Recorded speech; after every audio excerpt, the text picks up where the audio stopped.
मनोज जरांगे विरुद्ध राज्य सरकार असं वातावरण चांगलंच पेटतंय। पाहूया त्या संदर्भातल्या काही टॉप 9 बातम्या। विधानसभा निवडणुकीसाठी मनोज जरांगे यांचं मेगा प्लॅनिंग। गावामध्ये तालुक्यामध्ये मराठा लोक किती, माहिती जमा करण्याचं काम सुरू।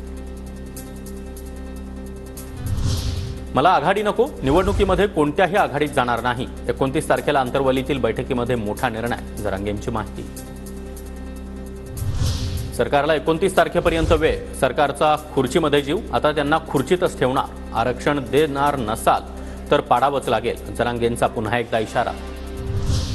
नांदेडमधील शरद पवार गटाच्या शिवस्वराज्य यात्रेदरम्यान गोंधळ, सुप्रिया सुळे यांच्या भाषणावेळी मराठा आंदोलक व्यासपीठावर चढले। मराठा आरक्षणाबाबतची भूमिका स्पष्ट करण्याची मागणी। मनोज जरांगे यांनी राजकीय भाषा टाळली पाहिजे, ओबीसी आरक्षणाला हात न लावता मराठा आरक्षण देण्यात यावं, नितेश राणेंचं वक्तव्य। तर फडणवीस एकटे पडलेत, आम्हाला राजकीय भाषा करावीच लागेल, तुमचा जसा खुर्चीत जीव तसा आमचा आरक्षणात, जरांगेंचं प्रत्युत्तर। शरद पवारांनी शांतपणे जरांगेंना पडद्यामागून पाठिंबा दिला। लक्ष्मण हाके यांचे शरद पवार यांच्यावर गंभीर आरोप, पवार ओबीसी आरक्षणाकडे संवेदनशील भावनेनं पाहत नसल्याचा देखील आरोप। मनोज जरांगे यांच्या 15 दिवसातील ऍक्टिव्हिटी राजकीय झाल्या। जरांगेंनी घुसाघुसीची भाषा करू नये, घुसाघुशी आणि ठोकाठोकी करूनच इथपर्यंत आलो। प्रवीण दरेकरांचं जरांगेंना प्रत्युत्तर।